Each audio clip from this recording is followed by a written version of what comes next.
Is threatening to take benefits away from disabled people unless they start working from home a sign that the nasty party is back? Well, this is the second day cross question in a row. The nasty party went away, did it? Don't remember that bit.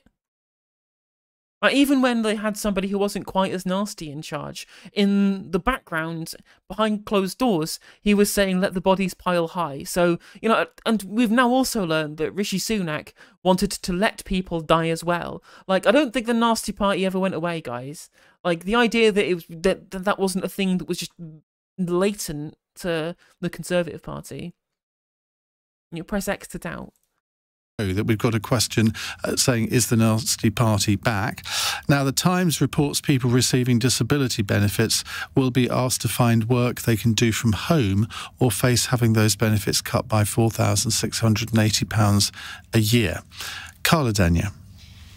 We've already got a benefit system that is pretty callous and cruel, in my opinion. It is frankly incredible in a civilised country that in order to access enough funds to eat, to put the heating on, we expect people to jump through incredibly difficult and dehumanising hoops. And I think it's bad enough as it is, and the rumours that it could get even worse is not okay. Greens, as you will know, and as some of your listeners will know, have had a policy of universal basic income since we were founded 50 years ago, and that is the radical idea that food and shelter are a basic human right, and that shouldn't be conditional on carrying out certain activities. Of course, work is a very important part of having a fulfilling life for many people, and the pilots that have already happened in various countries on a universal basic income have shown that, contrary to what people sometimes speculate, it doesn't stop people working. In fact, it helps people to find more fulfilling, more meaningful, more socially beneficial But can you name a country? And also, I wish she'd gone in harder on the Tories here, right?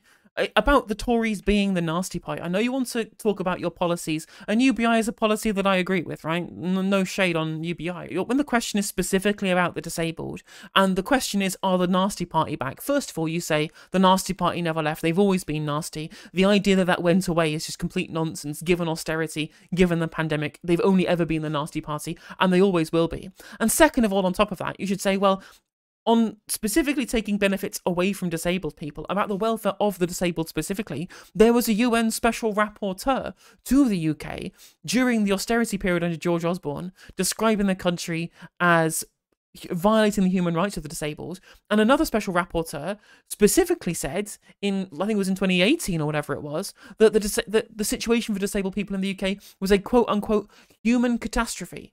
So the idea that this is just the nasty party and not indeed the maniac party, you know, that's probably a better way of putting it. Nasty is not strong enough of a term to describe the people who are in charge of the country right now, and I would go in super hard on that. The cases of people like David Clapson, for example, the ASOS miracles, people being declared fit for work when they were essentially just skin and bone, unable to function.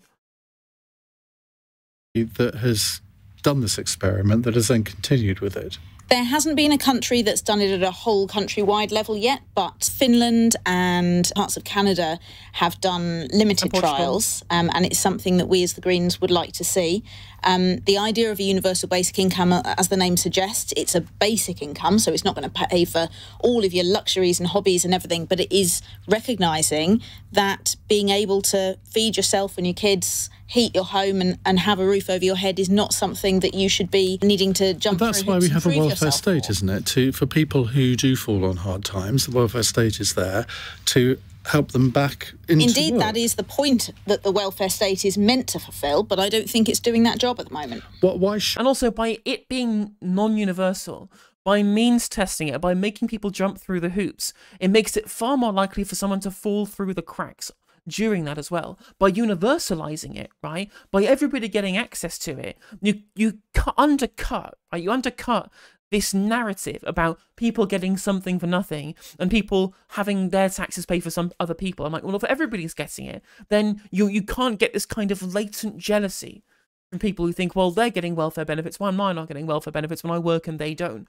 Make it universal, suddenly you can't divide people over whether they have access to state support or not because everybody's getting it. So it's politically easier to engage in having a welfare state when it's universal. Shouldn't somebody who is disabled but is capable do work from home? Well, they should be supported into doing so, certainly, but isn't that the aim of this? No, it's not the aim of it. The aim is punitive, right? It's all stick and no carrot. They're not being said, right, here's loads of things that you can do to help get into work. Here is, go get into work or we will cut your benefits, right? That's not helping, Ian. That's forcing. That's coercing. Believed that this policy really was going to kind of gently and caringly support disabled people into work that they're capable of doing and that is not going to make their condition worse in the long run, then I might feel differently about it. But I think we've seen from the last 13 and a half years of this Conservative government and previous Conservative governments that's not the motivation here, and every time the conditions for people on benefits get harder, we hear in the news more and more examples of disabled people being forced through dehumanising assessment procedures where they're, especially with many disabilities, are variable, right? You're not exactly the same every single day. Some days you might be able to walk 100 metres, other days you can barely manage 10. And yet the assessments that are made for accessing these benefits don't recognise that and often penalise people for the misfortune of having a good day. Okay, but that's not an argument for not having... And the people who administer the means test haven't got a fucking clue how being disabled works, right? You can get people with doctor's notes who get denied things like PIP, right? Things that they're necessary for them to be able to actually function as a human being, right? They don't get a proper assessment by a doctor, or they even have doctors that get turned down anyway. Again, we're literally into Atos Miracles territory all over again. Assessments, is it? Because if you are receiving money from the taxpayer... And you need to bring up Atos, right? When you're debating these, you have to bring up, right? We have the proof that this doesn't work, right? They tried it during the austerity period under George Osborne with this dehumanising assessment, and people constantly fell through the cracks.